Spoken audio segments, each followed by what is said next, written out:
നമുക്കറിയാത്ത ആൾക്കാരെ പറ്റിയിട്ട് ജഡ്ജ് ചെയ്യുന്ന ഒരുപാട് പേരാണല്ലേ മിക്കവരും.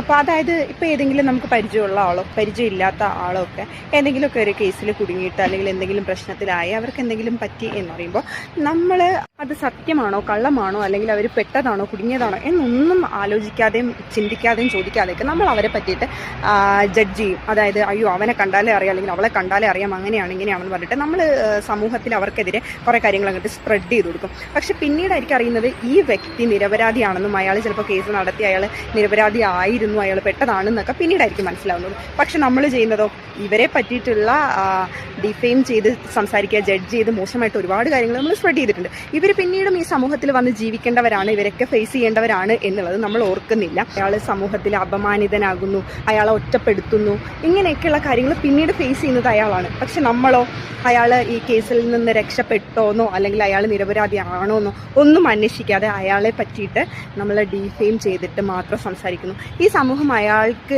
പിന്നീട് എന്തൊക്കെയാണ് അയാൾക്ക് തിരിച്ചു കിട്ടുന്നത്, അയാൾക്ക് അവിടെ ജീവിക്കാൻ പിന്നീട് കഴിയുന്നുണ്ടോ എന്നൊന്നും നമ്മൾ ആലോചിക്കാറില്ലല്ലേ. അപ്പോൾ ഇനിയെങ്കിലും ആരെങ്കിലും പറ്റി എന്തെങ്കിലും കേസിലകപ്പെട്ടു അല്ലെങ്കിൽ പോലീസ് പിടിച്ചു എന്നൊക്കെ അറിയുമ്പോൾ മാക്സിമം കഴിവതും നമുക്ക് അയാൾക്ക് ചെയ്തു കൊടുക്കാൻ പറ്റുന്നത് സത്യം ഏത് കള്ളം ഏത് എന്നറിയാതെ അയാൾ കുറ്റം ചെയ്തിട്ടുണ്ടോ ഇല്ലയോ എന്നോ ഒന്നും അറിയാതെ അയാളെ ഡിഫെയിം ചെയ്യാതിരിക്കുക.